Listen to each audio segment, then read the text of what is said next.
Welcome to the Orca. The 2018 municipal elections are now over, but their impact will be felt for a very long time indeed, especially here in the Lower Mainland. We have new mayors in Vancouver, Surrey, Burnaby, Delta, and a dozen other cities, which will mean new priorities and new approaches to the challenges left by their predecessors. We're joined today by Mike Klassen, columnist for the Vancouver Courier, former staffer for Mayor Sam Sullivan, who keeps a close eye on city politics, and he joins us here in the Orca studio. Hello there, Mike. Yeah, pleasure to be here, Rick. Now that you've had a couple of, almost 2 weeks to think about it, what do you think? Well, it's been first of all, it's kind of nice to get my life back a little bit. It seems that we were watching almost every day with bated breath what was going to happen next. This was definitely an incredible campaign to watch. First of all, obviously, with so many Everywhere, though. Exactly. Yeah, I mean, we had incredible races on the island, in the interior, and certainly in the Lower Mainland. We had so many people not running for office again. I don't think we've really got to the bottom of that issue either, as to why so many people decided that their time had sort of come up. I think these 4-year terms are a huge factor on that one. But in terms of the big cities and who are really kind of the big drivers of the local economy, Burnaby, Vancouver, and Surrey, obviously we saw changes in the leadership there. It will be interesting to watch how that impacts the affairs of the region. You mentioned the big three. Let's look at those and spend a few minutes on each. Let's start with Vancouver. Brand new mayor Kennedy Stewart. Yeah. Ran as an independent, accused during the campaign really being vision in a new jacket. Yeah. And he's got a council that's made up of 5 NPA councillors, 3 Greens, and a couple of others. So his is going to have to be an administration of conciliation, I would think, for the next 4 years. Mm-hmm. What lies ahead for Vancouver now? Well, on election night, when I saw the results at whatever 1:30 in the morning that time, I did say that that Stewart is going to be on a bit of a knife's edge in terms of being able to get those votes. He's got on a sort of the left side of the equation, perhaps people who are more aligned with him politically.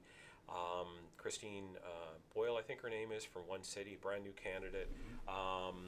Jean Swanson from Cope, the 3 Greens. And the 3 Greens I think, are a bit of a wild card. First of all, they've topped the polls. I mean, Adrian Carr got 70-odd thousand votes. Pete Fry, Michael Wiebe came in behind her, really riding on the Green coattails. And so I think they're going to be in a position to kind of make up their minds a little bit more about what they want to do. The other 2 members of that sort of left side of the council chamber are going to really trying to find their feet. Jean Swanson is basically known as kind of a one-issue candidate. She's a downtown east side poverty activist, so she's going to really be focusing in on them. She might be, if you want to use the expression, whip the vote. She might be a hard person to get to kind of line up with what Kennedy Stewart wants. So he's going to have to figure out a way to make that happen. On the right-hand side, the NPA. Now, the people on the left like to bedevil the NPA, but the NPA has always been kind of a coalition party. There are people in those five women, who I think are more or less across the spectrum in terms of being fairly moderate. So on most issues, they'll probably find some alignment. But remember, we're going into budget season, and Kennedy Stewart is going to have to balance the budget.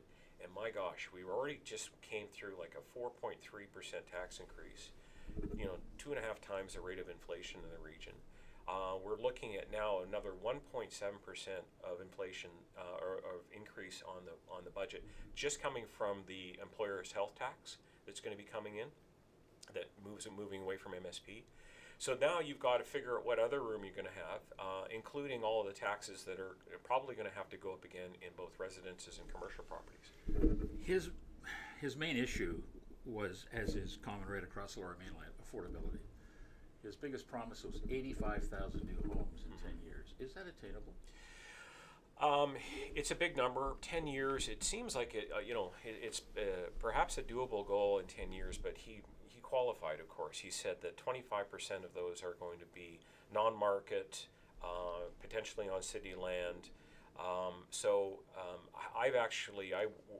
the president of a nonprofit housing society that just recently did a deal with BC Housing and a private developer, and over that sort of 2-year span as we were making that deal, I realized how hard it is to make the numbers match up. You really have to find A lot of concessions from the municipalities. There's a lot of, really haggling over, and now with the cost of construction continuing to go up in this region, it's going to be a tough one. So he's going to have to make these relationships with private partners if he's going to get that other 3/4 of housing built. Before we move on to the other two, what are you going to be looking for from Kennedy Stewart? Well, I think there's both the outward-facing Kennedy Stewart that we'll be looking at. I think Kennedy has got, his temperament seems to be very kind of calm, almost kind of very dull in some ways. Some people have said that, even people who are partial to him. So he might be a very a very sort of calm force within the council chambers. I think behind the scenes, I'm suspecting he's going to hire some muscle. He had a well-known activist, Neil Moncton, is his campaign manager. Rumors are that Neil will be in the mayor's office. If that's the case, we'll probably see kind of a little bit of a repeat what we saw with Gregor, with Mike McGee, who is equally as aggressive with the development community, including in staff as well. I mean, that's the view that Gregor had Mike as his muscle. Surrey, Doug McCallum is returned after an absence. And he's got almost a full slate, a safe Surrey slate, all but one seat on council. So he really gets carte blanche for the next 4 years. Two main issues were transportation, no LRT, and policing. Both huge, big-ticket items. He's made some pretty strong promises about both underway in 2 years. Is that attainable? Well, first of all, he represents, I guess, him and his council represents a bit more of the center right of the political spectrum. You have to realize that we have, the NDP government now in power in Victoria, so that means there has to be some accord struck between them. The transportation piece is an interesting one. I mean, a lot of people are saying that this is not going to happen for some reason. I've looked at it myself. I've written about the LRT and the SkyTrain out in Surrey. It's a tough promise to keep. And now, if they decide to go down this road, a lot of agreements might get torn up. But remember, the power base around the Mayor's Council and Metro Vancouver, a lot of that's evaporated. Corrigan's gone. Yes. Greg Moore is gone. You still have Malcolm Brody, but he's way in the minority of all these new mayors right now. And even Kennedy Stewart is signaling a little bit, although I think he walked it back a bit, that he might be able to support there. The fact is, a lot of the power and the growth is happening outside of the center, outside of Vancouver. But when you look at the numbers, the fact that McCallum won by such a large majority, and his constant theme was no LRT, no LRT, if he doesn't follow through on that, what happens? Well, I mean, it's a long time period. It's 4 years. So, I'm just echoing in my head as Gregor Robertson promising to end homelessness and not being able to do that.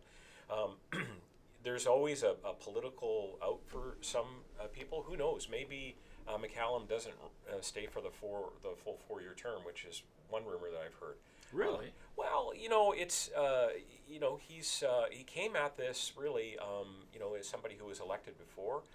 He's 75. He's going to be, what do they say? 80 is the new 60. So maybe he can go the distance. But I do think that if he's not able to promise there, and he fumbles on the police file as well, then his opponents will have a lot to whack him with. That's for sure. Burnaby, this also a surprise. Mike Hurley, an independent, upseats longtime incumbent Derek Corrigan. What are your thoughts on that? There's some people who have been sort of saying that maybe, first of all, I think Corrigan lost for a variety of reasons. I raised the question. I was actually one of the only columnists who raised the question around the Dem evictions. But at the end of the day, a lot of single-family resident housing folks in Burnaby, they're not that interested in that issue. The renters in those communities probably didn't come out in the kind of numbers to be able to knock off Corrigan. I think it was just exhaustion and people just kind of tired of Derek and his stance. I would be very interested to know how, at the end of the day, how many Burnaby voters followed his line on the pipeline as well, because obviously he was a big opponent of the Kinder Morton expansion. But one would assume there's been a desire for change in Burnaby then. Well, Burnaby has been, for the last 3 councils and now 4, almost entirely uniformly, the District Labor Council, the newest District Labor Council choices on school board and on council. This is the only time that they did not endorse Derek Corrigan. So again, I think it really shows a bit of their strength and their ability to get out the vote. They decided that they wanted to change, and I think they probably decided that it was time was up for Derek. Interesting times indeed.